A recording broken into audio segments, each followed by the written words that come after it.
kapitána družstva Martina Žďánského.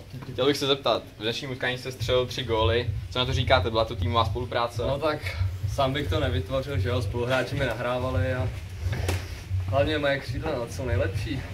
Co říct? Všechno na hokejku. Pohoda. Dobře, druhá otázka. Příště nás čeká Zbraslav. Je to velice těžký soupeř. Myslíte, že to bude nějak jinak náročné? No tak bude to těžší, přijel poslední tým tabulky.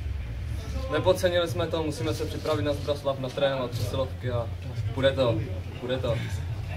Dobře, děkuji a slyšeli jsme, že vedení družstva vám slíbilo nějaký speciální trénink v úterý, můžete to trochu komentovat?